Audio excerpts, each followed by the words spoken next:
Good morning, and thank you, Benjamin Jenkins of the NDP, for joining us today. Hi, thank you for the opportunity. Absolutely. This is our Meet the Candidates event with the Bradford Board of Trade for the 2021 federal election, and you're our NDP candidate. Yes, I am. Fabulous. So, what I will do is I will give you 5 minutes for your opening statement. All right, thank you.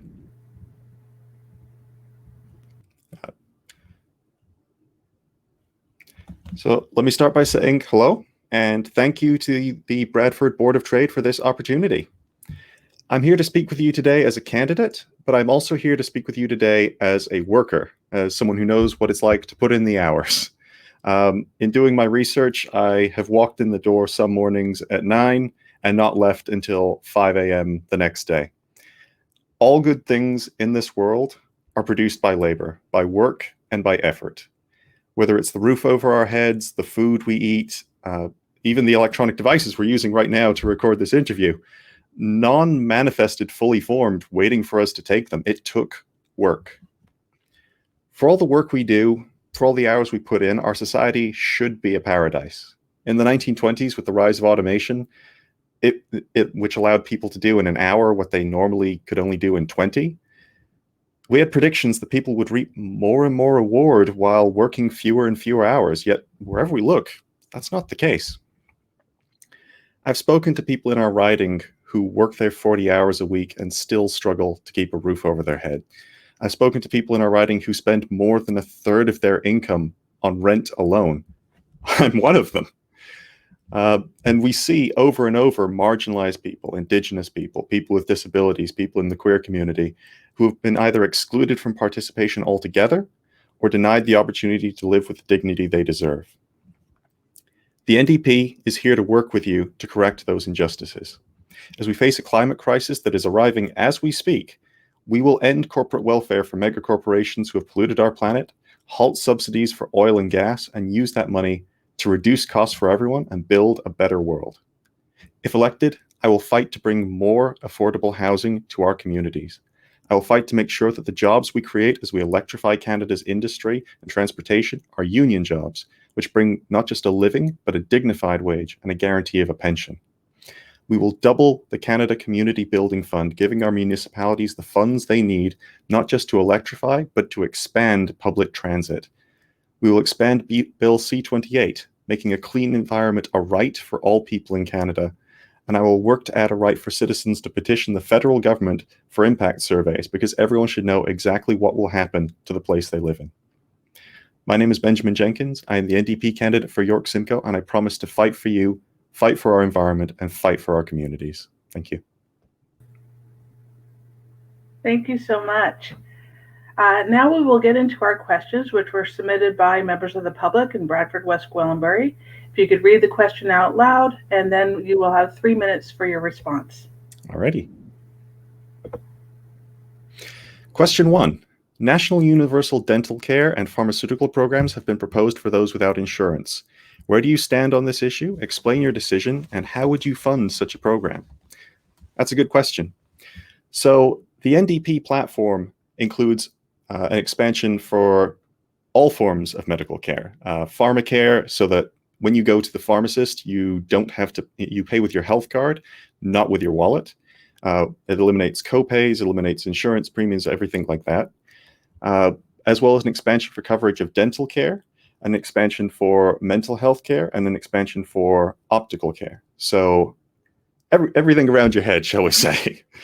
All of those expansions also come with a restoration of the health transfer payments that were cut during the Harper government, in which the Liberal government refused to restore.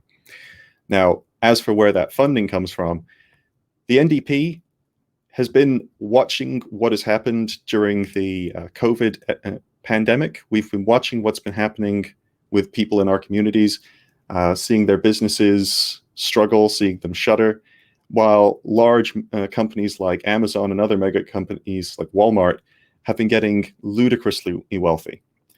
To be able to pay, we need them to pay their fair share. A lot of these companies haven't even paid tax in our country for a very long time.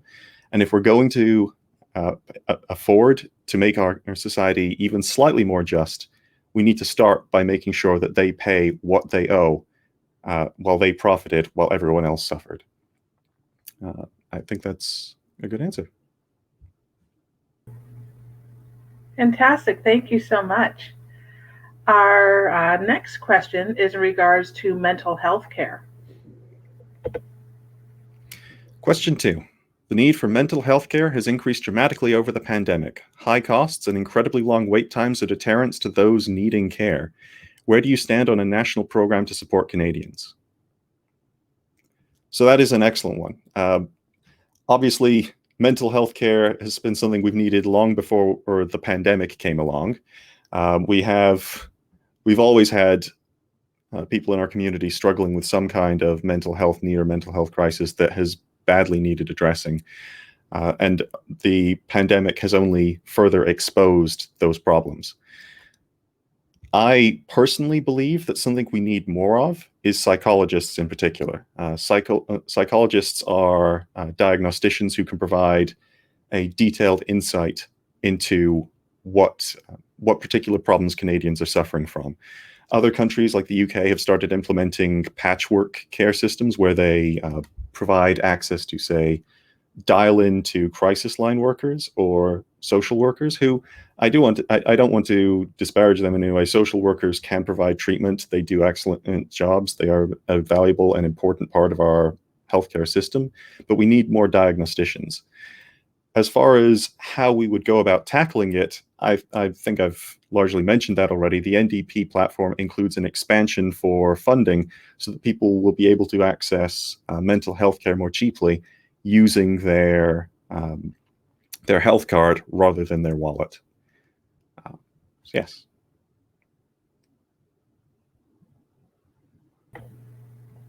Thank you so much. Our next question is in regards to a national COVID passport system.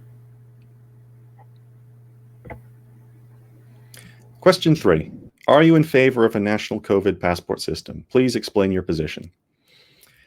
So there's been a lot going around about a national COVID passport and what it might imply. At the very least, a federal one would be used to allow people to travel outside of Canada, because a lot of countries are requiring more and more proof of COVID vaccination to travel to and from them. So it would ease our travel there.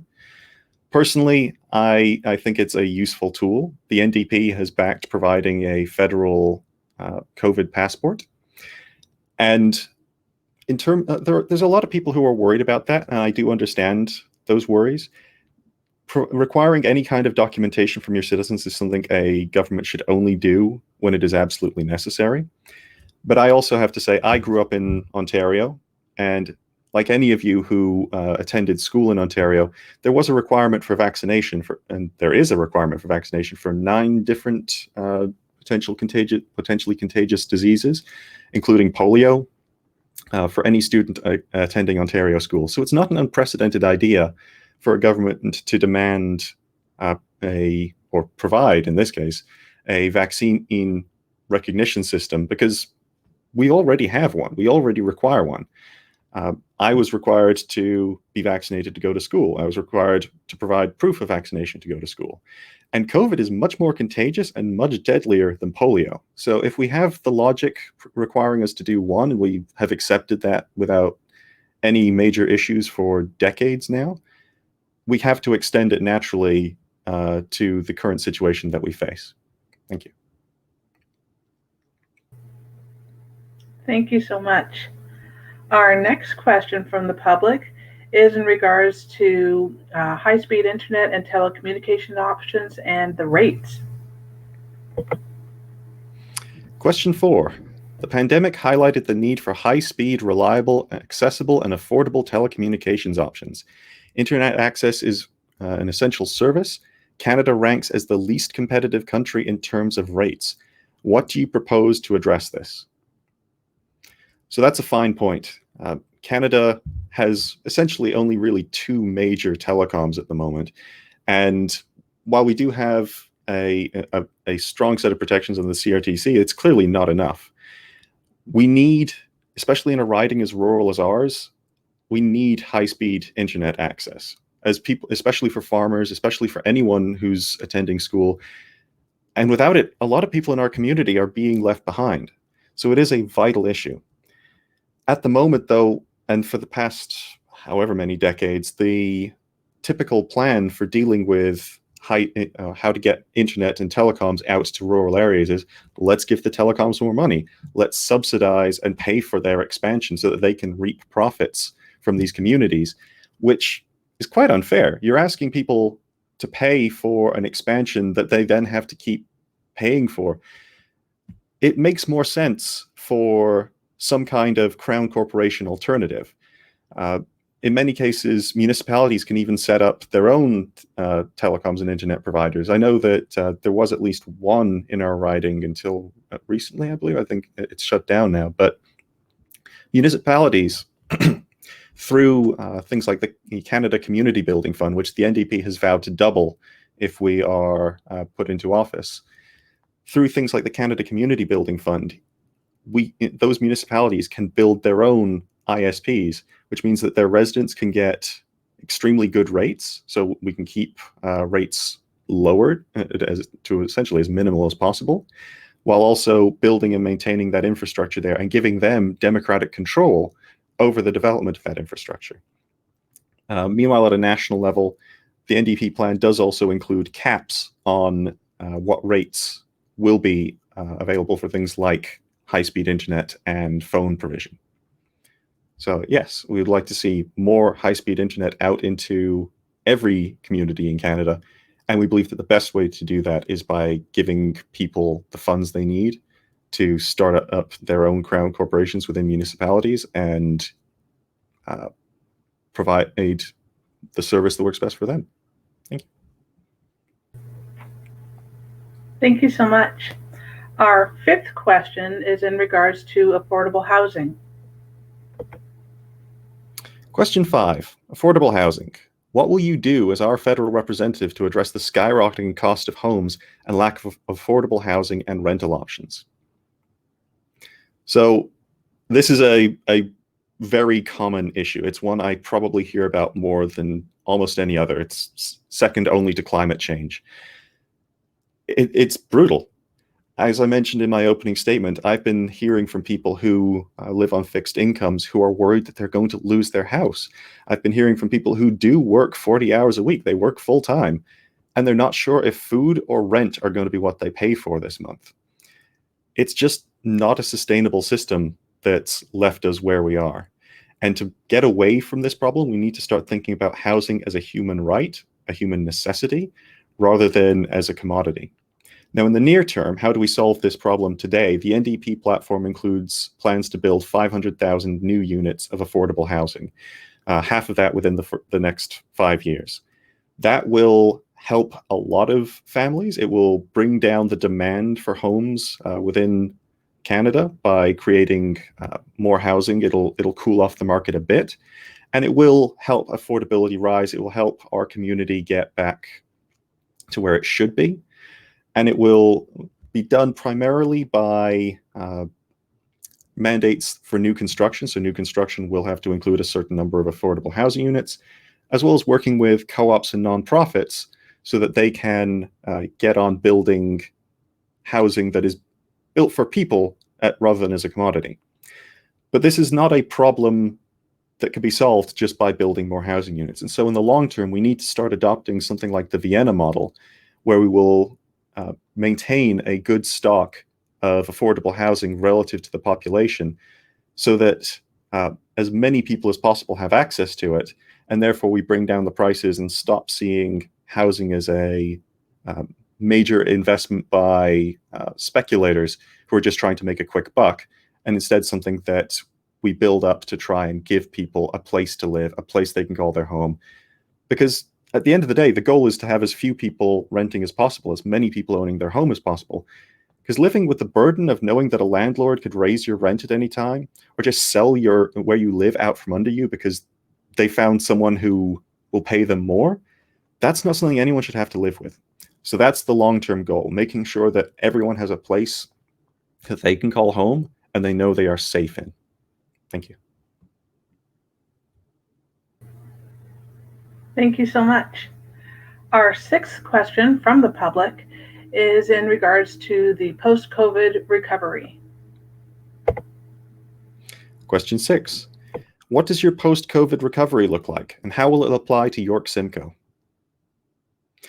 So that's a good question. As we come out of COVID, I think we've all seen just how bad things could be through our neighbors to the south. We've been very lucky to have had something like CERB and wage subsidies that have kept people from losing their homes, or at least we've had fewer people facing eviction than our neighbors to the south have. That's something the NDP fought very hard to get. The initial proposal was something like only $1,000 a month and a 15% wage subsidy. We got that up to $2,000 and a 75% wage subsidy.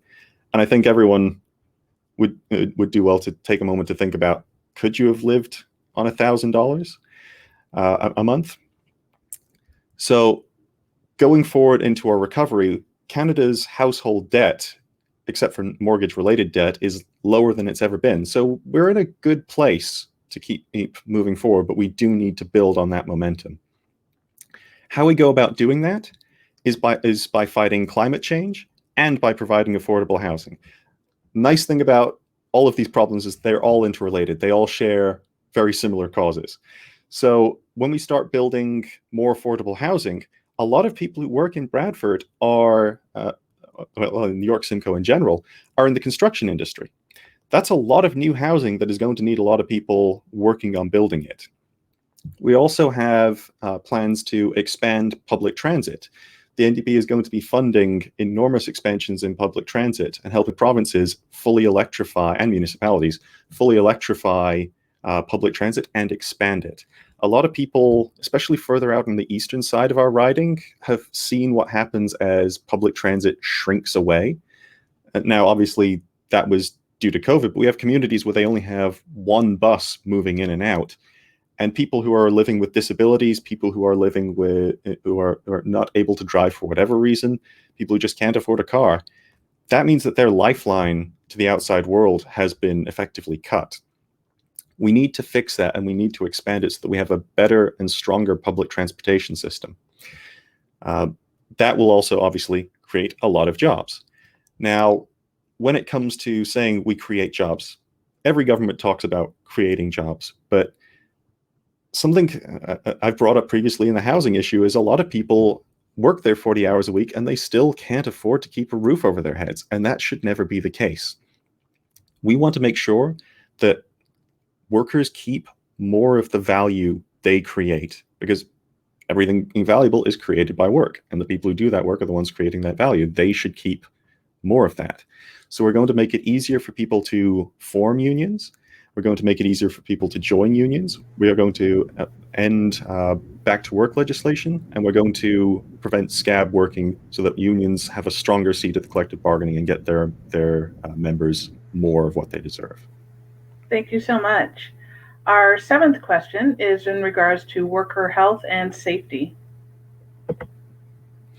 Question 7. Worker health and safety during the pandemic has been a huge concern. How will you support and encourage workers' rights to formally organize? Wow. Well, I think I've spoken about that a good deal already, but we will include in-law expansions on protections for workers who are seeking the right to organize. And as mentioned, we will not be using back-to-work legislation. Back-to-work legislation is a severe breach of the rights of workers to organize. Previous governments have interfered where workers have been on strike to force them back to work, force them away from the bargaining table, and hand over extra power to their already powerful employers. We will put a stop to that. We will also put a stop to scab hiring, which allows strikes to be prolonged and disrupts the ability of workers to bargain and organize. If you are going to go out on a limb and take a chance to work with your fellow workers, you deserve the chance to have all your ability to fight for that. You shouldn't have to struggle with one hand tied behind your back by a government that will force you back into your job if your employer can just plead that the problems that the disruption causes the public are just too great. You deserve your fair wage. You not getting it is a serious disruption to society as well. So, thank you. Thank you so much. Our final question is in regards to climate change. Question 8. What will you do to address climate change concerns within York Simcoe? That's a fun one. So I actually decided to run for office in the first place because of the IPCC's report on climate change, their 6th report, which is a fairly dire warning. I know what it's like to feel powerless in the face of that, and taking action is what helped me get over some of my climate grief. In terms of fighting climate change in general, as I mentioned, we are going to do all we can to make sure that Canada is under 60% of it, has a 60% of emissions from its 2000 levels by 2030. We are going to protect 30% of lands and waters within Canada within the next 10 years. All of that is also tied to a need to electrify our power grid. Right now, we subsidize oil and gas to a ridiculous extent for something that we should be winding down. I think it was something like $18 billion in the year 2020. All of that money could have been used to build, it could have enhanced Ontario's power production capacity by something like a quarter based on current costs for things like renewables and other clean energy. In terms of York Simcoe specifically, we are dealing with a wide variety of pollution problems. We have the Holland Marsh phosphate reclamation plant has stalled out because the York region has withdrawn its funding condition for it. I will make sure that the federal government provides the shortfall there so that we can get that phosphate reclamation program going and make sure that our lake stays healthy. We will make sure that existing environmental protection plans are enforced and maintained. We will work with Indigenous communities in the area to make sure that their traditional knowledge is used to protect our biodiversity and natural resources. And we will build up additional climate resiliency plans. So there's a lot, and transit. How could I forget transit? At the moment, our communities require you to have a car. They are very far apart and they are not at all connected, or at least very medially connected, into the larger transit network within Ontario. Some of them you just can't reach at all. If we are going to beat our climate targets, we need to have as many people using electrified public transit as possible. That means expanding things like GO service, GO train extension, and that means things like zero emissions bus routes moving throughout our riding. Because wherever you live, you need to be able to access that. Otherwise, you're going to have to use a car. And we want as few cars on the road as possible so that we can reduce the amount of CO2 we're putting into the atmosphere. Thank you. Thank you so much for your reply. You now have up to 5 minutes for your closing statement. All right.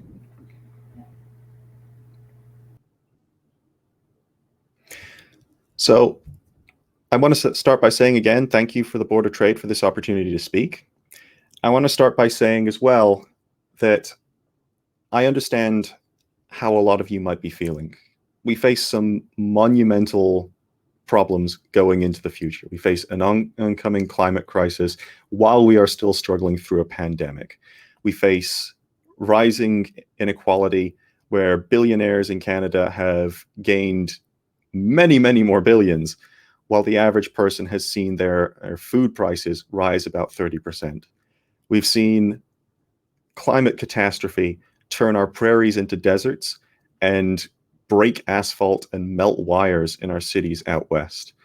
We have seen so many problems that we are all going to have to deal with, and in the face of that, it can feel impossible. It can feel devastatingly difficult to even consider what you can do. It feels like you are alone, but you are not alone. You are not powerless. We are all here together to fight with you. The NDP will support you in making sure that you have a roof over your head, that you have a job that will cover your expenses and then some.